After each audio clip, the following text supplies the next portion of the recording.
Hey, what's going on, everyone? My name is Matt Jarbo. This is $3 Theater for I believe, the 8th of April, 2019. And what a weekend it was for DC.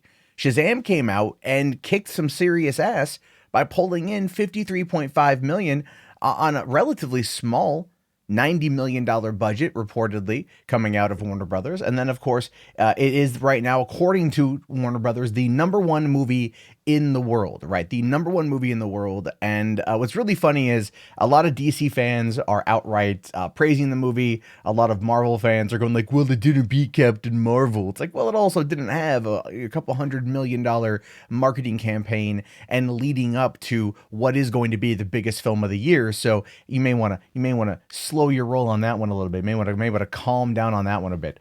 So here we are again with the podcast. I spent a lot of time this weekend looking over the kind of content that I make and realizing that I spend a lot of time really kind of agonizing over what to talk about. I spend a lot of time agonizing over what to talk about because so many little stories I find to be interesting. But the way YouTube works ultimately is that you kind of got to bring the drama if you want to get a lot of spread, which is true. And there's nothing wrong with that effectively. There's nothing wrong with discussing certain aspects of film or film culture, oftentimes coming from the media and them absolutely making a mess out of things. But I don't want to do that all the time. And so I keep going back to this concept. Short 30, 45 minute, hour long podcast, Monday through Friday, getting you guys involved is a key thing. And also finding a way to turn it into being a staple on the show while allowing me more time to work on other video content I want to make. Because when I chase the news, it does take me away from keeping up on what trailers are coming out and then breaking those trailers down or doing breakdowns of other things I want to see, of other things I want to talk about in relation to movies. It's not necessarily news. With the channel kind of being a bit of a catch-all, it does make it very difficult to lock things down. And so I want to do this as a staple. It won't be live as much as I want to right now, but there will be a Patreon coming for it that will help me get to that point. And there are reasons for that, but I do want to give you guys the opportunity to help out if you'd like, as well as setting up some cool things we can do as a community, not related specifically to this. I have ideas that I will be putting out there with an updated Patreon push probably later on this week, just to give you guys a heads up. But anyway, look, I don't want to take up too much of your time today, more than I need to, because there's an absolute lot to get into today. But just first things first, as always, if you want to contact the show, if you want to contact and send your questions and send your emails, you totally can. $3theater@gmail.com. There's a voicemail line you can call in, 818-350-3281. That's 818-350-3281. And again, that's open 24 hours a day, 7 days a week. I do even have a number people can call in when we do the live shows, probably more on the weekends, that people can call in and we can talk live, or, through the Discord, which there's a link for that in the video description as well. So something to consider if you guys want to call in. Please keep your voice messages to about 30 seconds and keep the emails under around 90 to 100 words, just so it's not an absolute brick of text, which I appreciate people's enthusiasm, but I do get some voicemails every once in a while that are outright like 2 minutes long, and it's like I gotta chop them up in order to make it palatable for not only me to remember everything people are saying, but there's that too. And then sometimes there's quality issues with people's cell phones. It's a whole thing. Personally, I would probably prefer it if people would contact sending in a little audio clip MP3 to the email. That way it's a lot clearer, coming in off better sound, and we get ourselves in a position on that. But anyway, first things first, let's talk about The Rock and the consummate approach to always pimping out something. And this is where I have to hand it to The Rock, to Dwayne Johnson, because this dude is the ultimate hustler. He is the ultimate hustler. And I have nothing but the greatest respect for him in that regard, because his ability to push it, his ability to bring it, his ability to consistently go after anything he wants and be successful at it, even when he fails, is a grand thing. And even looking at The Rock as a whole, we now know that with the success of Shazam over the weekend, that there is a lot there that The Rock's going to want to be working on. So it says here, Dwayne Johnson says Black Adam will shoot next year. Black Adam will shoot next year. They've been saying that for years now. But he put out an Instagram post saying, it's 4 minutes, I'm not going to play it, but he talks about the success of Shazam, and he mentions that it's going to be going up, starting to film next year, and this could be the new direction that the DCEU is ultimately going. This could be the new direction that under Walter Hamada, this is where they want to take it. Now, The Rock is a big name. Hobbs and Shaw is looking to be one of the biggest movies of the summer, if not the year. Jumanji 3 comes out this year, but says if you scroll down on here, you can see he's got a Jumanji, what appears to be the script, but with a pen carefully blocking the 3 or whatever else is going to be there. But he's clearly also co-branding, because that's the thing with The Rock. The dude loves to brand. He absolutely loves the brand. But he talks about Shazam that he helped produce. He talks about what's going to be happening in the future, shooting Black Adam. And even Zachary Levi comes in and says here, "Thank you, Mr. Rock. Honored to have been given the chance to bring Shazam to life. So cool that we got to do this for a living and bring joy to people through our films. Sending big blessings to you and everyone over at Jumanji. Catch you on the flippy. Mahalo and out."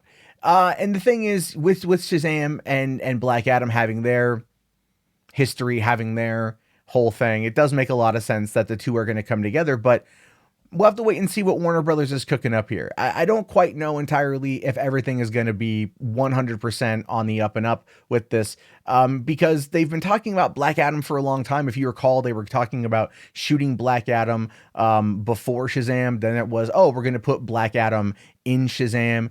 And a lot of people out there were just kind of like, I don't quite know. But we got Shazam. It's in theaters. It's the #1 movie in the world right now, like I said, according to DC.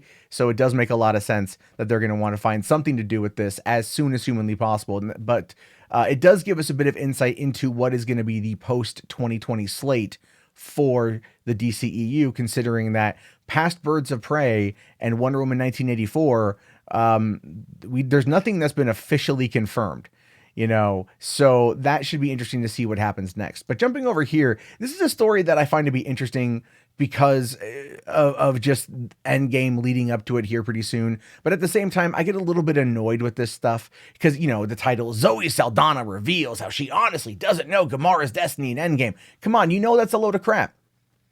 If she dies, she would have filmed the death scene again. If she dies again, she would have filmed another death scene. If they bring her back, she would have obviously been in it. And she kind of lets a little bit of that slip in this quote here, because down in this quote, she says, "The last 2 years have been such a daze shooting these 2 films for Avengers.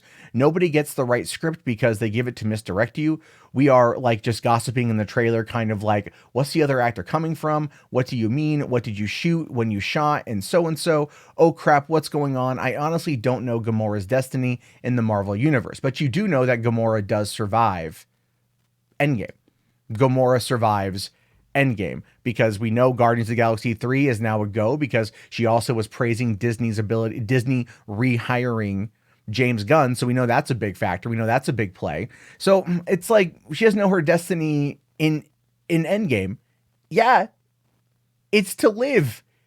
It's going to be to live. And that is unless Guardians of the Galaxy Volume 3 takes place in between Endgame, or in between Guardians 2 and Infinity War, which I hope not, but they might go back and tell the story of Alicia and Adam Warlock, and maybe Adam Warlock makes an appearance in Endgame. I think we already know that he doesn't, but that could be one of the things that they're arguing as being a reality. Like, oh, what if this happens? It's just kind of, I don't know. The misdirections, they get to be a little bit annoying, and the actor is playing coy. Like, I don't know what my fate is. I mean, I worked on the movie for 2 years. We shot it back to back. Clearly I'm contracted for future films.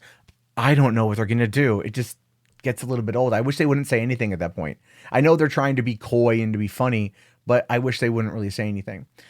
This story here is one of the ones too, where I'm just like, I don't know, man. I don't know what the hell Netflix is planning here, but they hired a writer for their Alice in Wonderland Wizard of Oz crossover. And if you didn't hear about this actually popped up last week. And it's one of the reasons why I want to do this longer form podcast, to catch these smaller stories that come out, because ultimately this is one of the weirdest ones I've heard of. And Netflix is just, sometimes I feel like Netflix is straight up just grasping at straws. Like they are just grasping at straws, and they don't always know what they intend to do. But it says here, stories from Alice in Wonderland and Wizard of Oz canon have been told time and time again across decades of film, through reboots and sequels, TV shows, and big budget blockbusters. Some would say there's nothing left to mine from these stories, but Netflix is hoping to find a different spin with the new movie Dorothy and Alice, and has hired screenwriter Anna Klessen to write a story about the magical friendship between Oz's Dorothy and Wonderland's Alice. Yeah, so basically, according to Klassen here, she says on Twitter, I'm writing Dorothy and Alice for Netflix, a fantasy adventure epic. I grew up reading these books, and this project has been endless fun to craft. To reinvent the treasured characters and explore these worlds I wanted to inhabit as a kid. Which, look, it's not like the dumbest crossover in history. It's not the dumbest crossover in history. But at the same time, part of me just thinks, why are you crossing over these things? But here's the deal. They're both, they're both public domain, right? They're absolutely in the public domain. Anyone can adapt them. And that's what they're doing. That's what they're doing right now. Anyone can adapt these characters into something. And that's exactly what's happening. So I look at it more like that. I look at it more from the perspective of they are very much trying to just look at what's available and craft something that they don't have to pay royalty rights for, and that they own outright because it then becomes their own intellectual property that they can then turn into a franchise if it does well enough, and so on and so forth. That's precisely what they're doing with this. And the concept of Alice from Through the Looking Glass and Dorothy from Oz seems fascinating enough, but I really wonder how they're going to play up the fact that both of these characters are just completely bogged down by tragedy after tragedy after tragedy. If you want to, in my opinion, there's no greater character, or there's no character in literary history with worse luck than Dorothy Gale. Go and look at all of the Frank L. Baum books that are currently out there, and how she always ends up back in Oz. Dorothy has been hit by a tornado, swallowed up in an earthquake, sucked in by a river during a storm, which is how she did it in Return to Oz. But there was another one where like an earthquake swallowed her up and brought her back. Someone has clearly got it out to abuse and punish that young woman via the elements. And that, of course, would be Frank L. Baum, but bringing them together is very weird. And I'm kind of wondering if they're going to tie it into any other particular universes that are considered open source. Like, would the Mary Shelley's Frankenstein be a world that they could go into? What about like all the universal monsters that are technically in the public domain? I'm only saying universal monsters so you guys get the idea that I'm trying to convey here. Like, are they going to tie it together very similar to how they tried doing that, or they did do that ultimately with The Nightmare Before Christmas back when it came out, and they found like the doors to all the different lands? Is that going to be a thing where they end the movie and they're like, now we got to go over to this particular land over here, like Imagination Land, ho, sort of thing? Which, look, here's the thing. If they're trying to set up a franchise, then that might be the best course of action overall. Don't know how good it's going to be, but it will be interesting. Speaking of interesting, yeah, read that headline.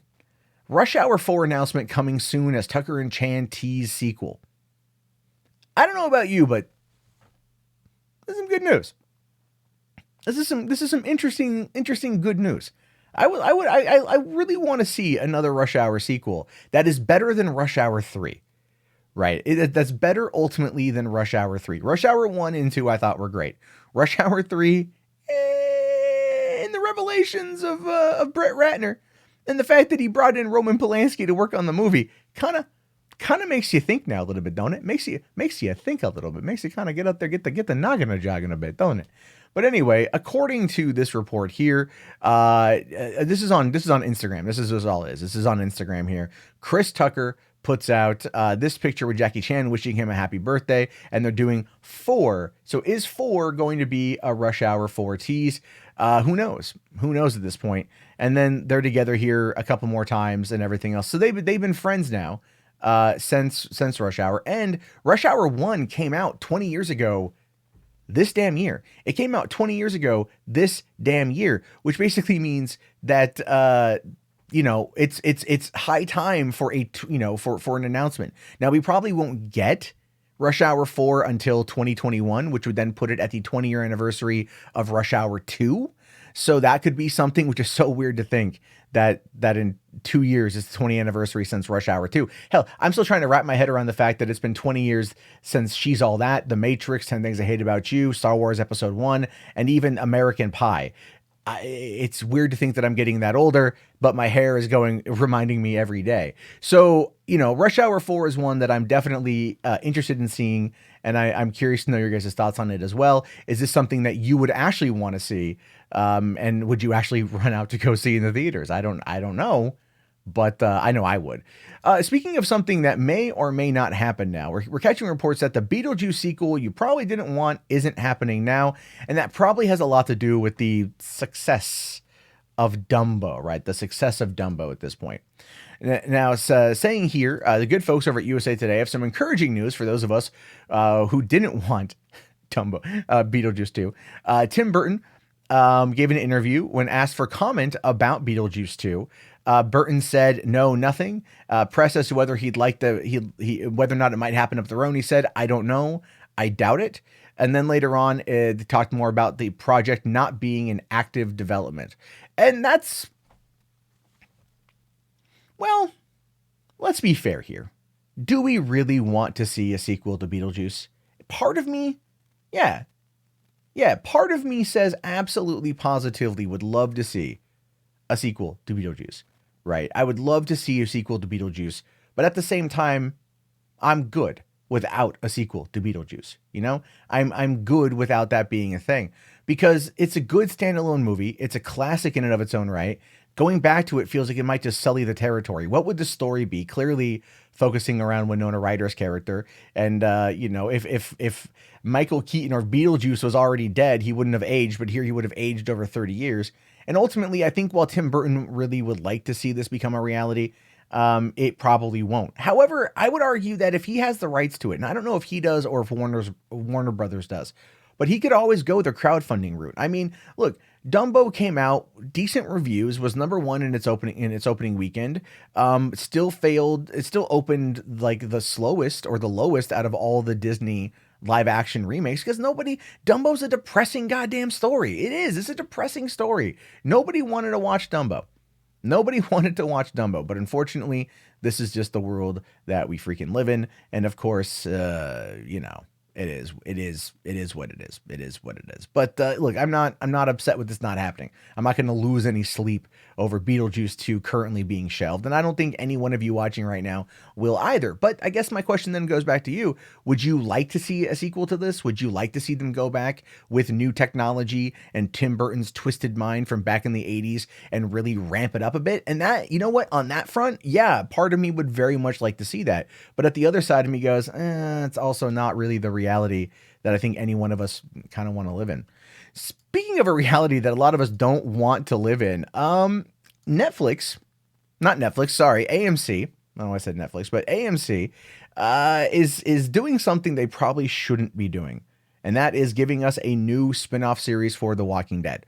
So as the flagship show comes into like their 10th season in October, as it does that, which is so weird. It premiered in 2010. 10th season makes sense, and it's losing most of its cast that's been around from the beginning. I don't think there's anyone left now outside of Carol and Daryl that have been around. Well, Maggie's going to come back, but she was season 2. That's going to be around still. And as a result of that, the show is going to live on with new characters, and the news came out yesterday that Fear the Walking Dead season 5 is actually going to then tie into a Walking Dead storyline, kind of merging the two together.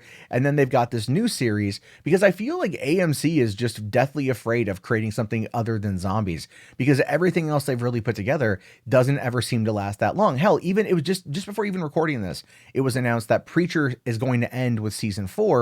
And that comes out in August. So, Into the Badlands is canceled. A lot of their other original shows are canceled, but Walking Dead still goes strong. And part of that has to do with the fact that, well, it's one of the only, I think it was the first show AMC truly owned. And so at this point, they are just holding on for dear life instead of just letting it die. Now it says here that it might be quite the ratings behemoth, might not be quite the ratings behemoth it once was, but The Walking Dead is still plenty of pull. In February, we learned that a second spin-off series was in the work, gearing to join the Made Dead and Fear the Walking Dead. While the title remains a mystery, we do know it will be run by Dead regular writer-producer Matt Negretti. Created by Negretti and Dead overlords Scott and Gimple, the show will feature 2 young female protagonists and focus on what the network says in its official release, which is the first generation to come of age in the apocalypse as we know it.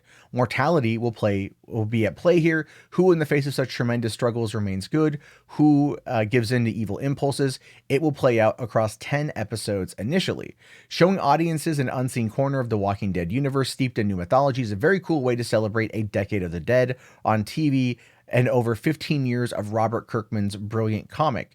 Matt Negretti is one of the best writers-producers in TWD's long history. I'm thrilled to be working beside him to tell these stories, unlike we've seen before, taking our first step into an even larger world. And so this kind of does play into one of the things we learned a few months ago, which is that the Walking Dead is going to be doing more spin-off things, but they're not going to be like full-on series. These are going to be limited event series. They're going to be like movies. And that was kind of how they were able to, that was, I think, how Andrew Lincoln was able to maybe like get out of it a bit, why they didn't kill him off entirely, why they just someone kidnapped Rick, and now Rick is out there and Rick is going to go on his own adventures separate from the main continuity, but still in this big sprawling The Walking Dead kind of cinematic universe or connected universe. I don't even know what the term for it would be. They need to come up with a catchy term.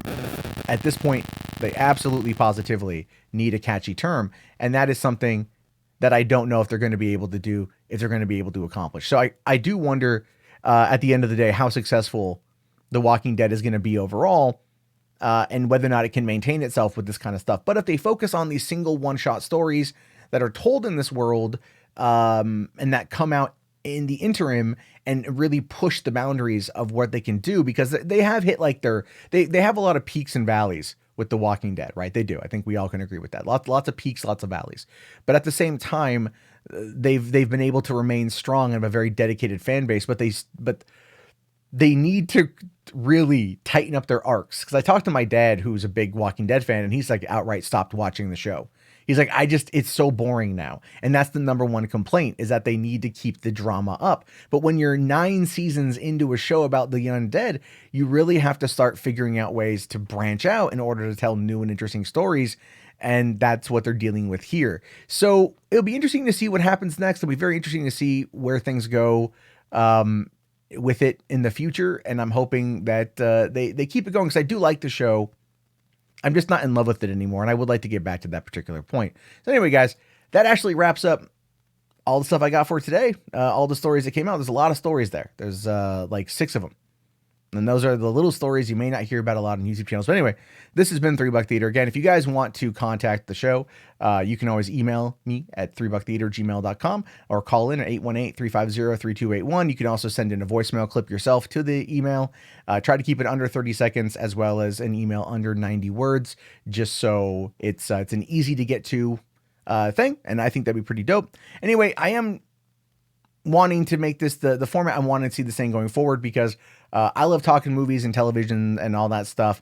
And I think that getting a good community based around just chit-chatting with one another is going to be the best way to go forward to help grow this channel. I have a lot more fun interacting with you guys just in the comment section, because I've been really trying to like answer more questions in the comments, trying to really engage with everybody and make 3 Buck Theater my primary home on YouTube, because quite frankly, it's what I wanted 2 years ago when I started this thing, and that's basically where it's at now. So I can't thank you guys enough for hanging out. And if you do want to support the show, Patreon's a great way, but hold off on that for right now until I do the whole new reveal in a couple days. And I'll talk to you guys later. Have yourself a fantastic